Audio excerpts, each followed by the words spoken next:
Hitoshi Murakami, an introduction to the volume conjecture pre-generalizations. Okay? Thank you very much. Today I'd like to talk about some generalizations of the volume conjecture.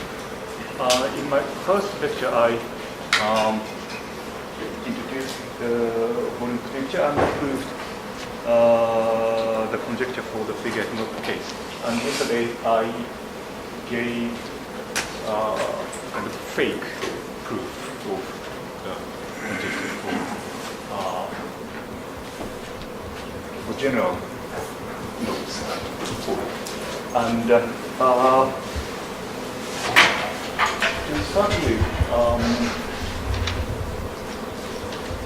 so this is the original volume conjecture. Now the Kashaf is there, and so you may wonder why we need the absolute sign there. And in yesterday's proof, I maybe except for the last two sheets, I didn't use the absolute value sign.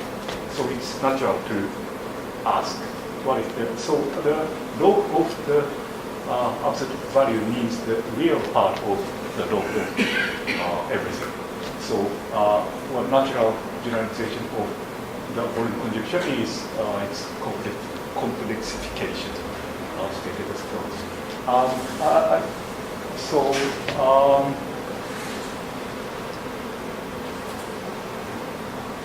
Can you see the red light?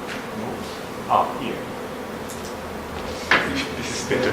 So you see that we have imaginary part, and the conjecture says that the imaginary part would give us the Chern-Simons invariant, and I don't want to mention much about Chern-Simons invariant. But that can't be correct.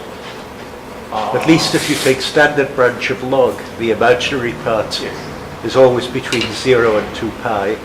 After dividing by n, it goes to 0. I see. So, maybe modulo something.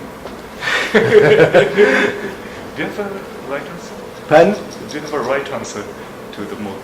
I think you have to not take the logarithm, but talk about the... the exponential. That's right. Yes. Yes. So, talk about the asymptotics of the thing before you take logarithm. Yes. So, this is not true. So, what I want to show is that the exponential, the Carl-Jones rules exponential of n times volume of pi times Chern-Simons.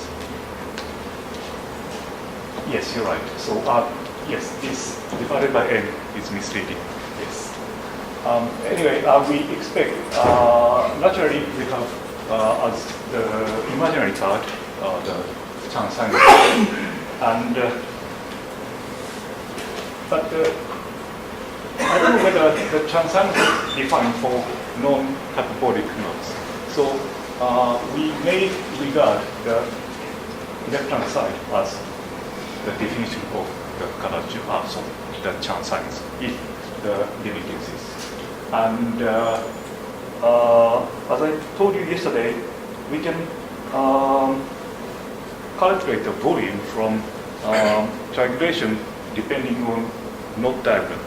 So I think we can do the same thing for the Chern-Simons by using Neumann and Zicker's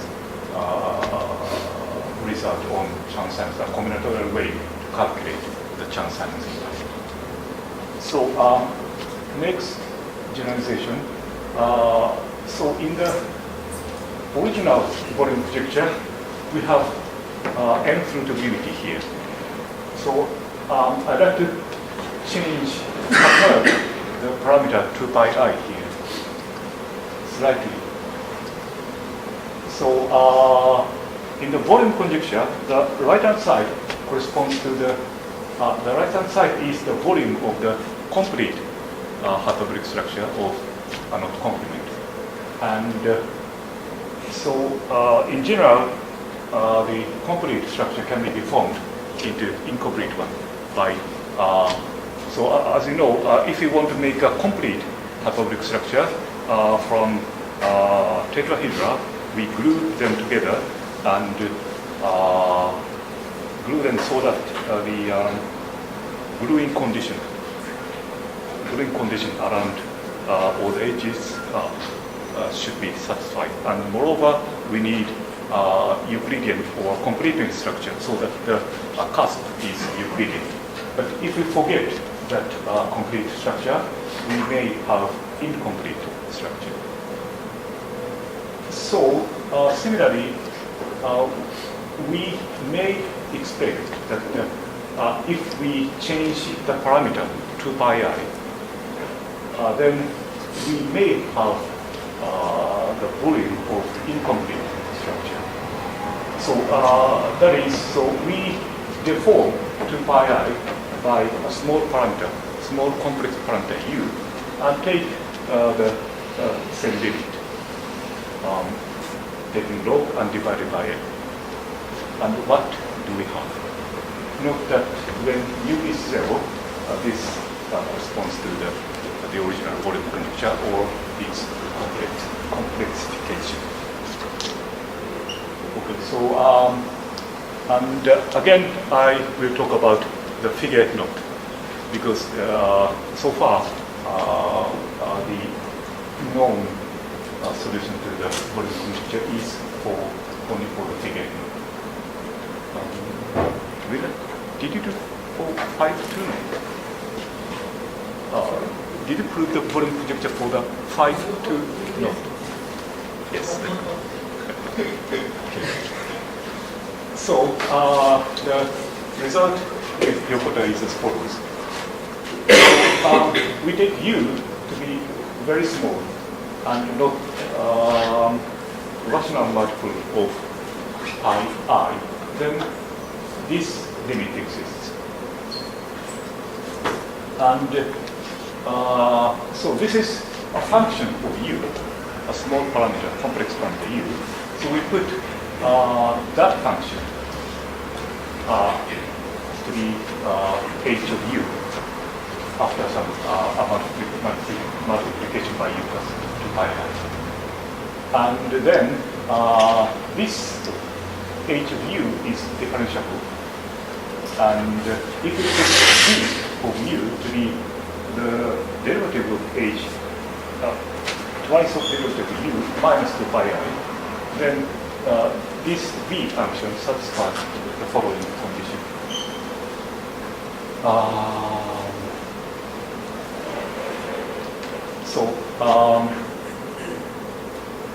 Yes, here, so h function comes from the limit of the correlations, and the u is the parameter, and v is defined here.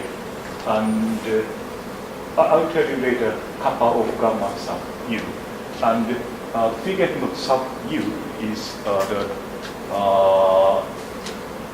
incomplete hyperbolic structure of the knot complement corresponding to u, which I will tell you soon. So this shows that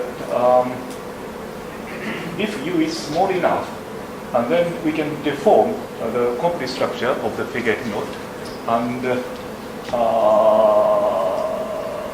by using the limit of the colored zones, we can have the volume and the chance of its incomplete. Or rather, we may say that this is densizer limit defined by u. So I'll tell you what is figure note sub u. This is to start with.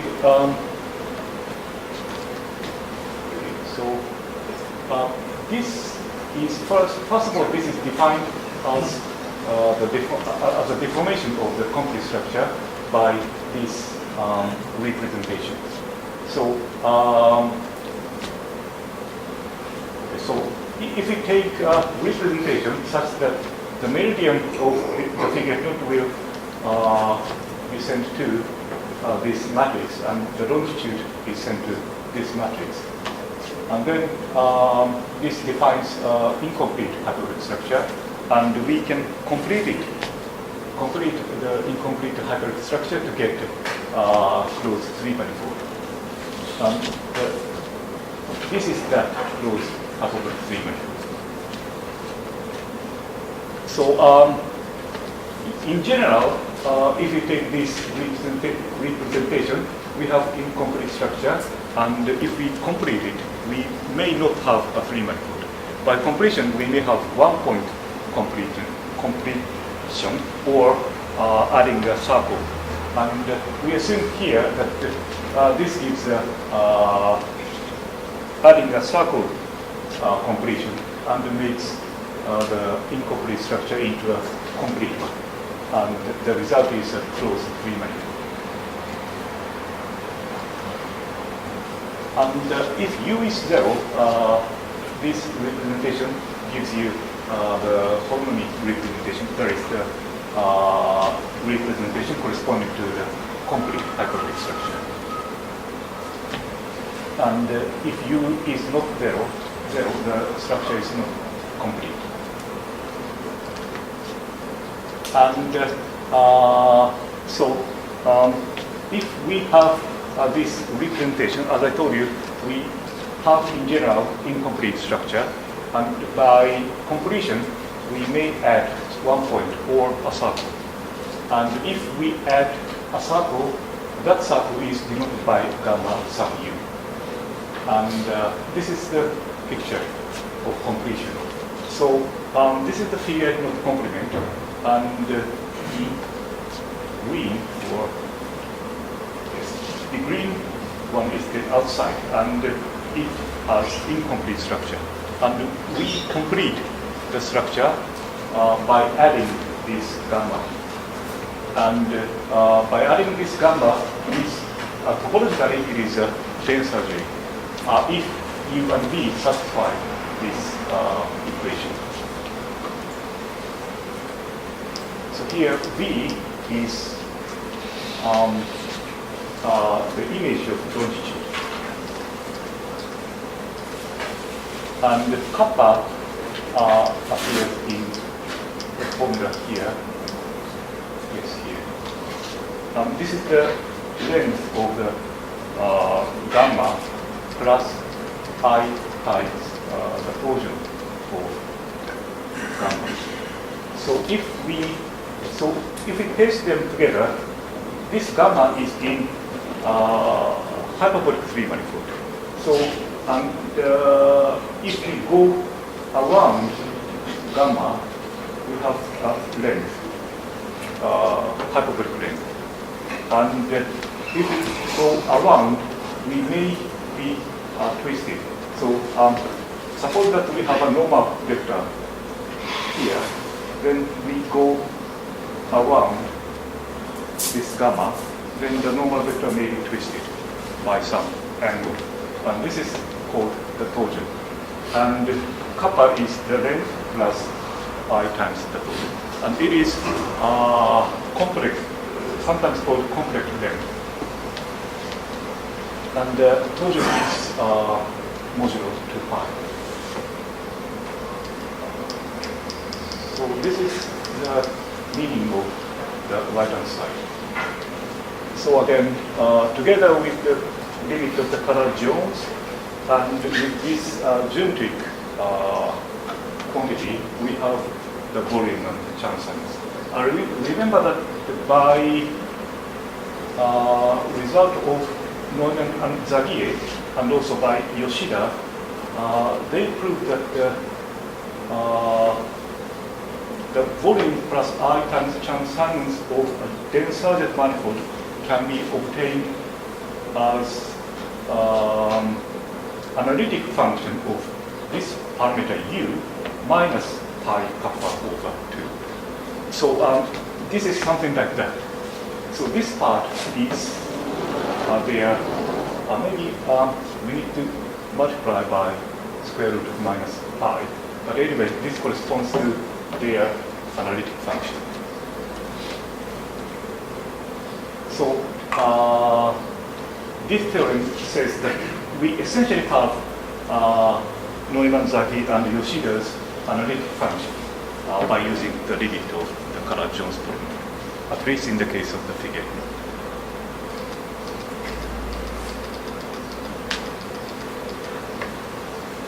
So then I'll calculate the left-hand side of the theorem. That is the limit of the Color-Jones polynomial of the figure. The technique is quite similar to yesterday's. So we first use, this is Habilo and Ray's formula for the Color-Jones of the figure. And we change slightly so that we need a dialogue. So we change here to 1 minus q to the something. In my first lecture, I used q to the something minus q to the something to get sine function. But today I'd like to use dialogue function. So we use this formula. And then we introduce h of z w h function, which is dialogue plus log. So as I told you yesterday, we essentially have dialogue, but we also have log term from exponent of q. Yes, so this is dialogue. And I will show that if theta is near 2 pi I, then the limit exists and satisfies this formula. Here, y is chosen so that it satisfies this equation. Now, as yesterday, we first replace q with exponential of theta n, and again change the. So look at this formula. So we first change the product. We approximate the product by integral. So to do that, we take log, and so this is again similar to yesterday's talk. This can be approximated by dialogue function. And in yesterday's talk, this is there are two Tudor signs here, but today I have one. This means that we have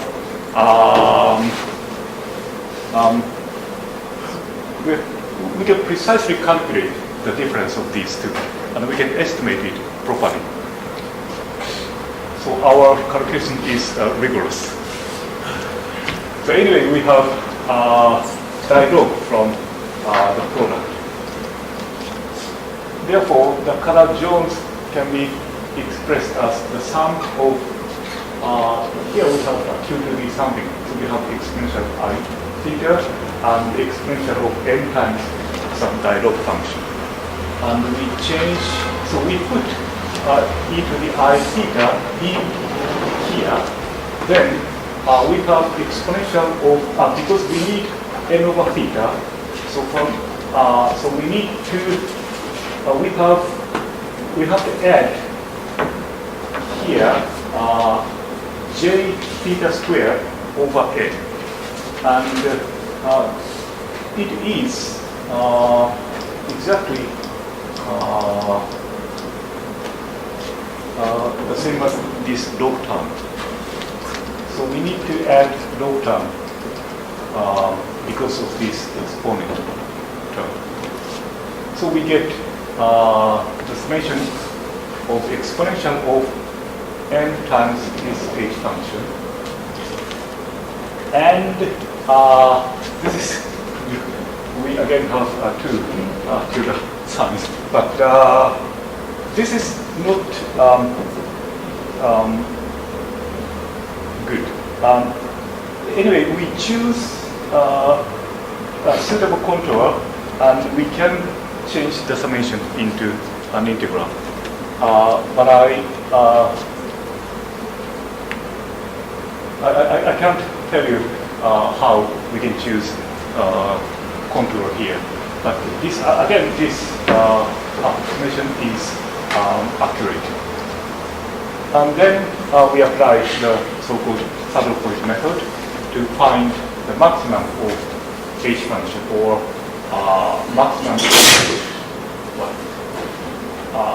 maximum of real of H over theta here, to be precise. But anyway, roughly we find the maximum of this exponent, and which is equivalent to solving the equation, and which is the derivative of H with respect to X is of this form. Note that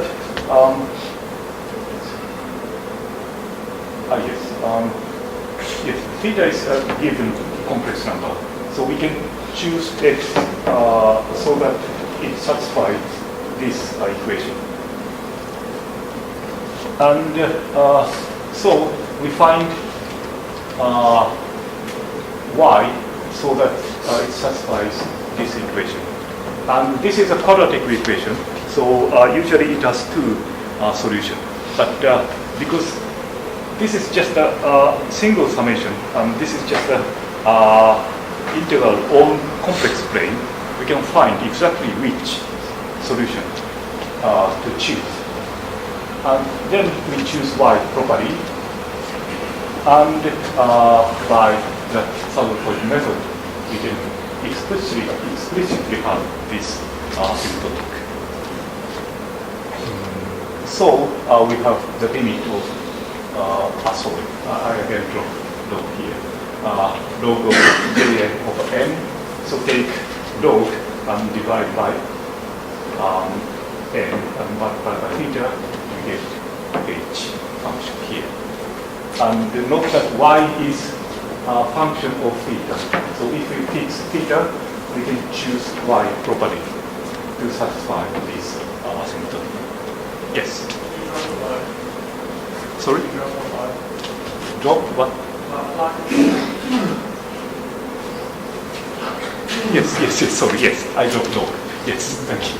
Yes, I don't know here. Yes. So,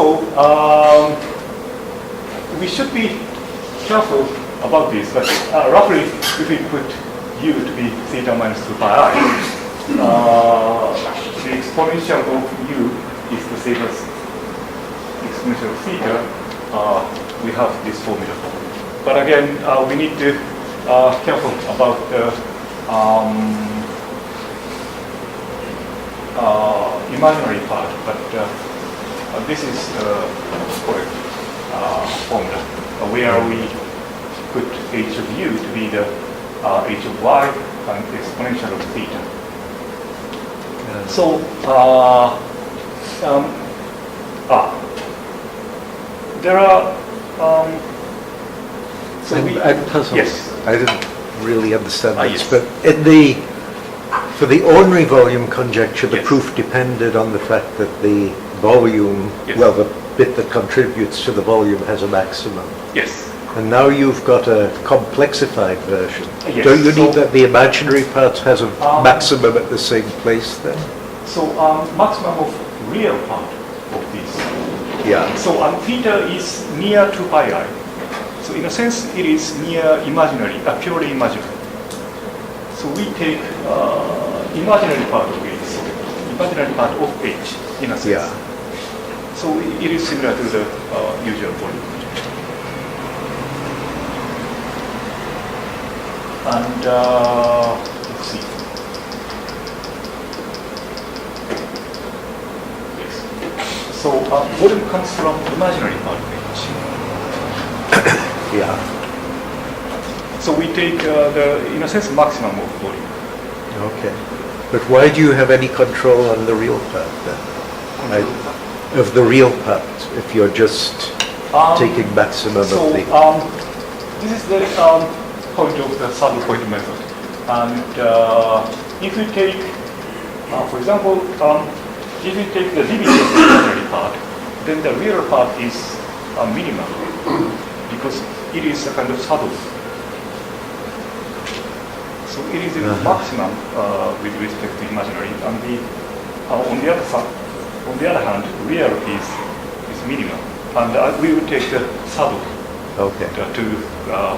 the contour goes through the saddle. So we need to change the contour. Uh-huh. But the point is to find a proper maximum.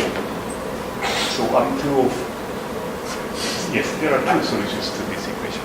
But when theta is 2 pi I, we know the solution is at 6th root of unity. So the solution here, y, should be near the 6th root of unity. So we will find immediately the solution. Uh-huh. So we have to take theta to be near enough to pi I. Okay. So any questions? Essentially, the way the method is similar to yesterday's, but the point is that we can do it rigorously. Now, so yes. Now this is on the left-hand side. Now we want to go to the right-hand side, which is the volume, calculation of the volume of figure not complement. And so the figure not complement can be decomposed into two hyperbolic tetrahedra, and we put Z and W, the two parameters of the tetrahedra. And then the complement is the union of two, and so this is the so-called gluing condition to make the to glue the triangles two. We have two edges, so we have two gluing equations, but these two are equivalent to this one. So we only need this equation, and we do not use completion condition, which is given by this equation. So assuming only this one, we have generally incomplete hyperbolic structure. And then we introduce parameters u and y. So this u and this y may be different from the previous ones. Sorry. Exponential u is corresponding to the meridian. Wi minus z is the meridian element. If you look at the cusp, then you will see z times 1 minus z, w times 1 minus z represents the meridian. And yes, y satisfies this equation. Then note that these three parameters can be defined by u, because we have one solution. So, for example, w is dependent on z, and w is also dependent on u, and y is defined by u. So these three are functions of u. And thanks to Dylan, we can use this formula. I'm happy to use this formula. So if a tetrahedron is parameterized by a complex number z, its volume can be written in terms of dilog plus log, and yes, essentially log of z. Now, by some calculations, the volume of the complement, we may need to do here. So we have two hyperbolic tetrahedra. Both are parameterized by w and z. And if we introduce u parameter here, then both tetrahedra are parameterized by u. So we can express the volume of this cusp 3 manifold in terms of u. And because h is, I think we need some formula of dilog, but essentially H function is the sum of two dilogues and log times log. So we have this formula from direct calculation. And now, if we take the derivative of our H function, we can see that we have log of z times z minus 1. And so this is a negative of this. So the volume of the incomplete hyperbolic structure can be calculated as this, like this. And so if we put V of U like this, then we have, yes, here V is just half of, twice of this function, minus 2 pi r. And because of this one, we see that the exponential of V can be written as z squared times 1 minus z squared, which is the longitude of cusp. So if we looked at cusp, then the meridian is W, can be written as W times 1 minus Z, and the longitude is equal to Z squared times 1 minus Z squared. And next, I need to relate this term to length of the gamma sub u. Remember that gamma is the attached, at the core of the attached solid torus of the density. And this is essentially, or this is done by Neumann and Zagier, and I will follow them. So if we look at the holosphere, which is parallel to the boundary of the upper half space, and so we assume that the meridian is, so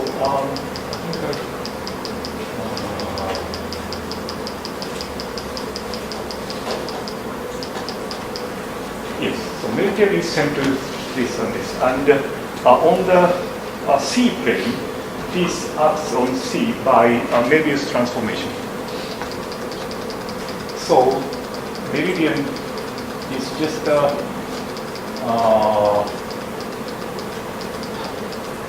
yes.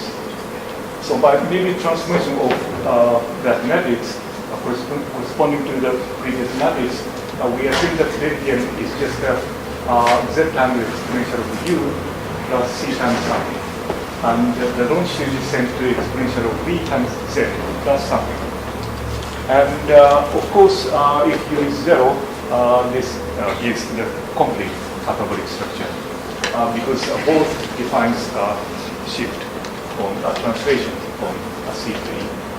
And if u is non-zero, these two have two fixed points. One fixed point is, of course, infinite, and the other one is this and this. And because meridian and the longitude commute, so they have the same fixed point.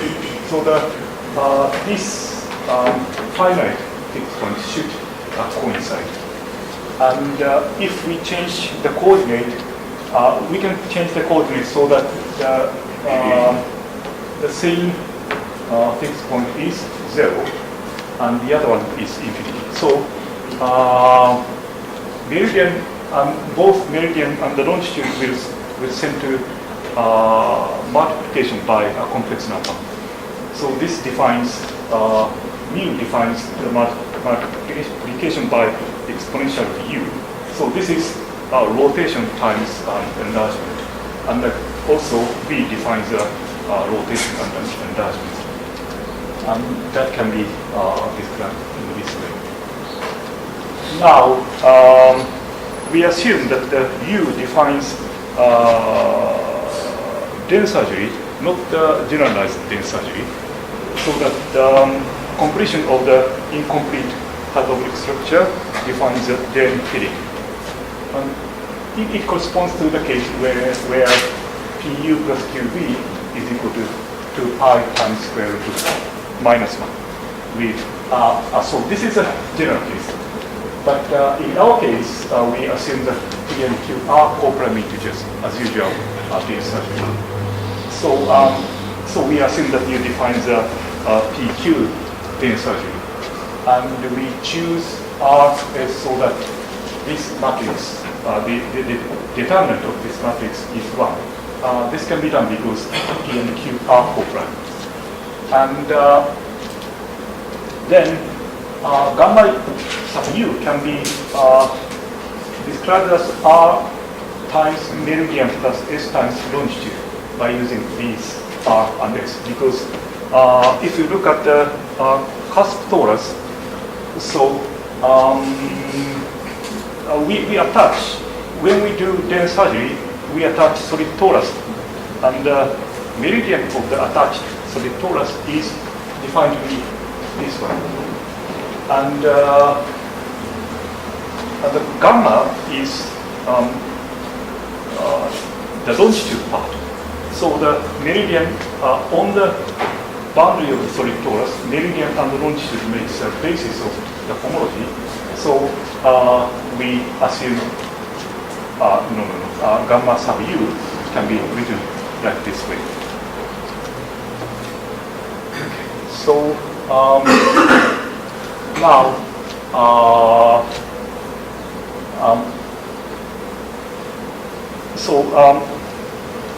if we take this kind of coordinate,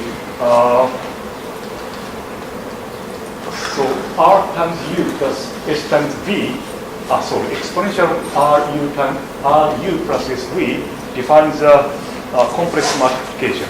So the completion is adding z-axis. So it is a kind of rotation around z-axis, yes.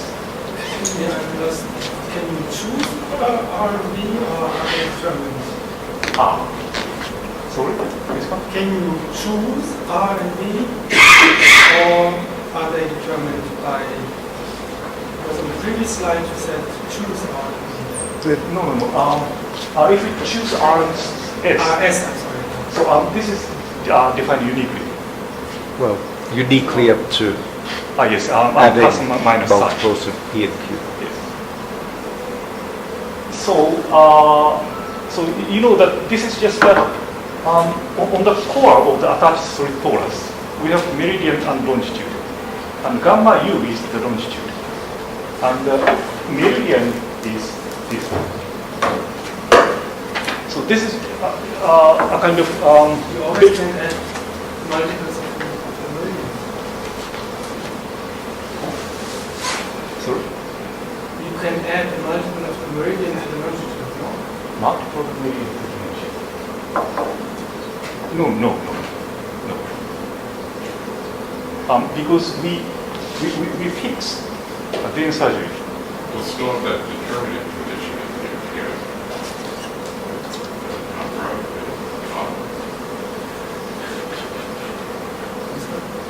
I'm saying if you add the top rows and stuff that matrix to the bottom row, you'll still have that determinant. It's one.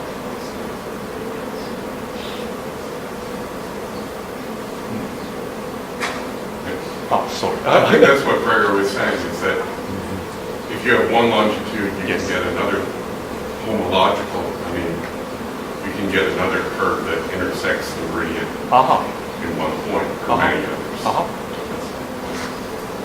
You don't say, yes. Yes, you're right. So my question is, are you Yes. going to determine later which RNS to choose, or are you saying I can choose RNS arbitrarily? No. From here, we can define RNS uniquely up to plus or minus. We can change the both sign together. But this is just the only ambiguity. No. No? If you add P to R and Q to S, you still have this determinant equal to sorry. 1. Yes. So, yes, sorry. So we choose this. And then Yes, sorry, yes, you're right. So,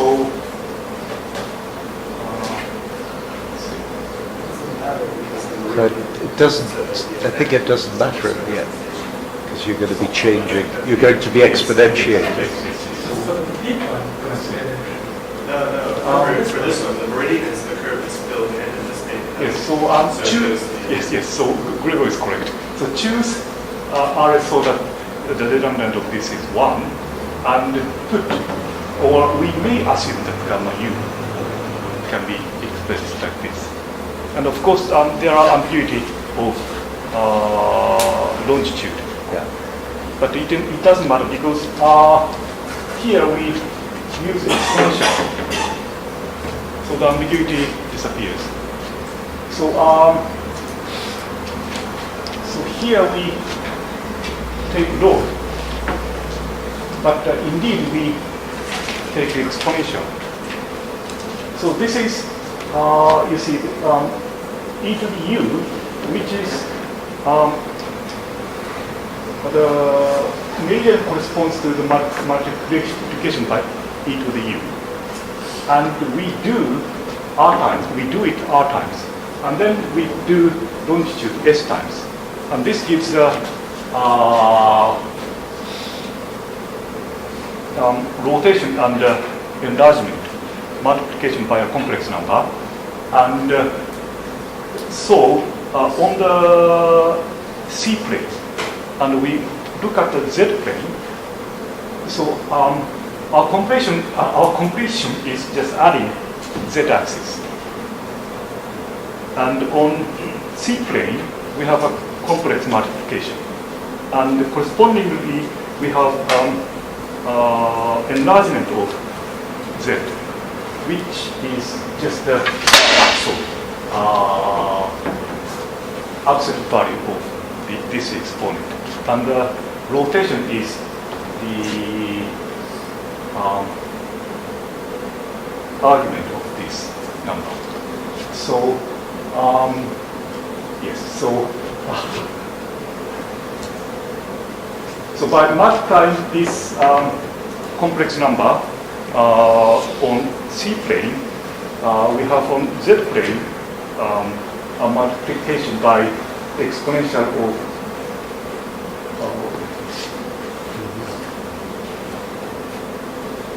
yes, the enlargement corresponds to this part, the real part here, and the rotation corresponds to this imaginary part, and which should be up to some up to sign exponential of RE plus SV, which is the gamma of U. So exponential gamma is multiplied by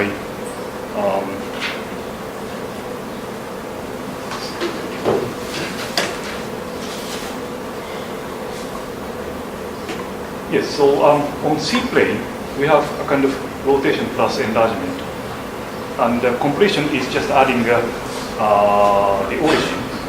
And on the upper half space, we have similar situation. We just add z-axis. And the point here is pushed to exponential of length, which is the length of the gamma.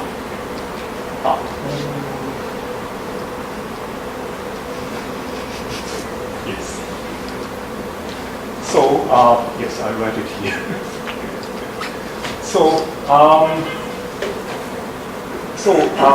The length of gamma can be given by this part, which corresponds to exponential plus or minus real part of it. And the rotation corresponds to the imaginary part of this. So, PU plus QB is 2 pi from here, and on the other hand, RU plus SV is plus or minus of length plus pi times torsion.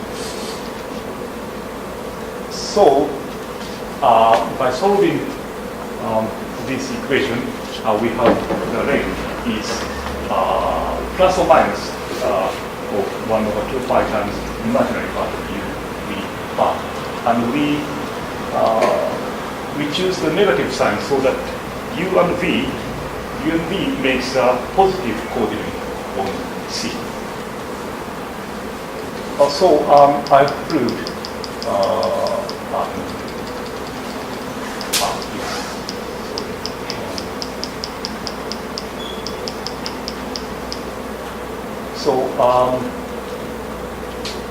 here I express the volume of the incomplete hyperbolic structure in terms of H function and U and V, and we want to express this term in terms of length of the added.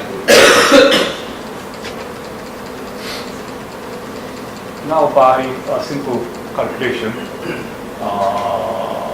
length of gamma U can be expressed like this. So the volume can be, if we replace U times V with length of U, so if we take real part, then this becomes imaginary part of each U, and this becomes real part of U, and this gives you length of gamma, and combining this and this, we get real U times imaginary of V. So we have proven the real part of our formula, and the imaginary part is obtained from Yoshida's formula. He shows that the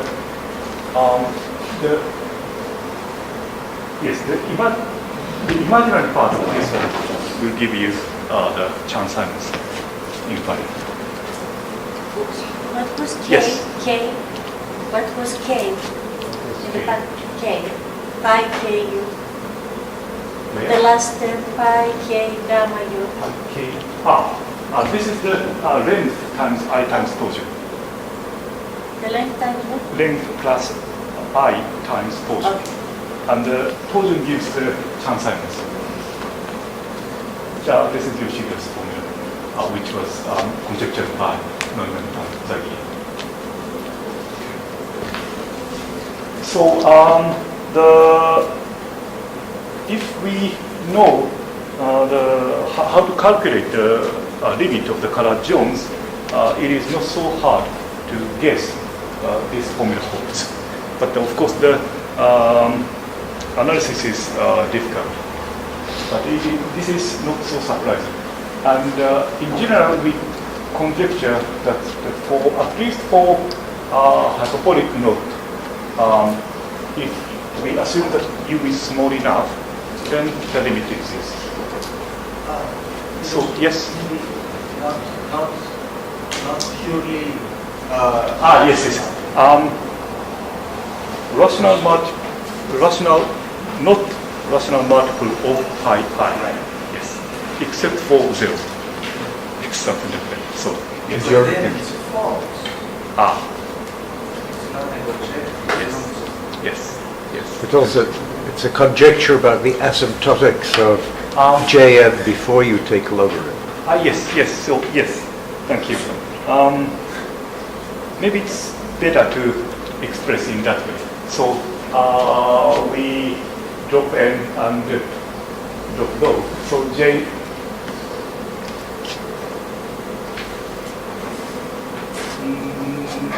Yes. So the asymptotics of J is exponential n times this function. That is a proper statement of our conjecture. And U is small and not a multiple of rational multiple of pi I. And yes, so we then the exponent becomes a function of U, the parameter u, and the function is differentiable with respect to u, and if we differentiate h and make v like this, then it will give the volume. So together with h function, u, and v function here. And we want to say something about Chern-Simons, but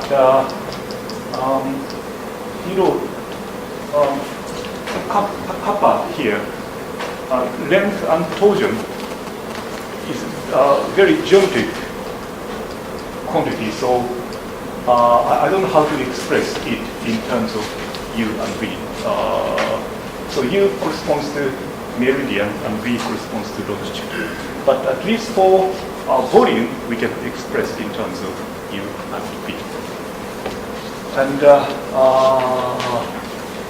as an appendix, as Stavros said, so this is the conjecture, and the theorem for Frigate knot is for parameters near to pi I.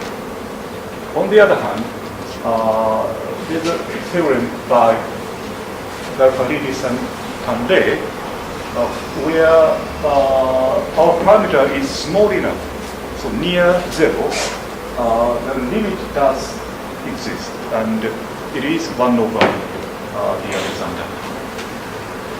So the problem is, so in the previous conjecture, it is a parameter near to pi, and this is a theorem about a parameter near zero. So the question is, what happens between 2 pi I and 0? Of course, this is also noted by Stavros. If exponential a is a 0 of the Alexander, the limit does not exist. So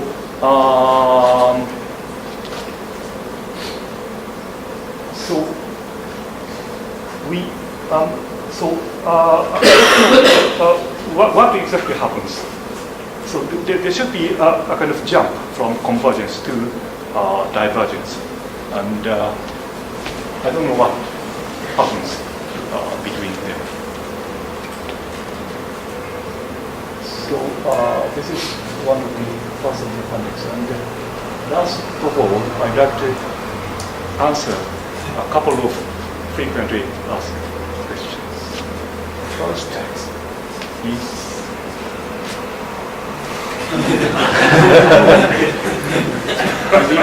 the answer, most of you know.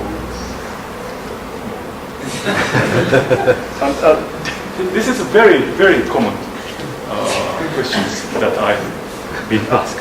And quite recently, I'm asked another question. Do you know him, Hitoshi Murakami? His latest novel sells 1 million. So I've heard that he's also quite popular, not only in Japan, but also many other countries. And the answer is not no. The answer is never. Okay, so that's all. Thank you.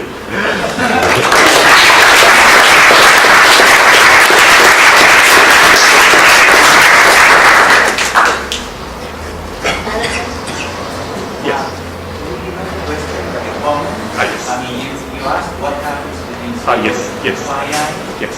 There is an answer called WKB and turning point theory. That package explains how to pass from one to the other once you understand the turning point. So you know the answer? And there are 3 turning points in the figure A. It's pi over 3. Pi over 3 times I. And pi, actually 5. Pi over 6, that appears 5 pi over 6, pi over 3. And I think pi over 6 is not the turning point. It is, because two branches of the Ah. A polynomial collide. I see. But That's the first step. I think up to pi over 3, the color-Jones converges. Yeah. So pi over 6 is a hidden turning point. But it is a turning point. But it is, I see. The later, complex turning point theory, Mm. complex WKD is an established theory for quantum oscillators with polynomial potentials. It explains how you pass from one to the other. But are you talking about a purely imaginary parameter? No. No, in general. Complex WKD, not real WKD. It's a physics theory. So then established structure is equivalent. That's the whole reason and the boundary of this region where plane functions are equal for different branches. So it's not just point or curve. Yeah. Because it's complex WKD. So I assume that it is a one summation, not a multi. No, in general, any summation. It's not a proof of the statement, but it's a computation. You can locate turning points, you can locate the so-called Stokes lines that tell you which behavior is dominant or not. But mathematically, the theory doesn't exist. Thank you. Okay, let's thank Hitoshi again.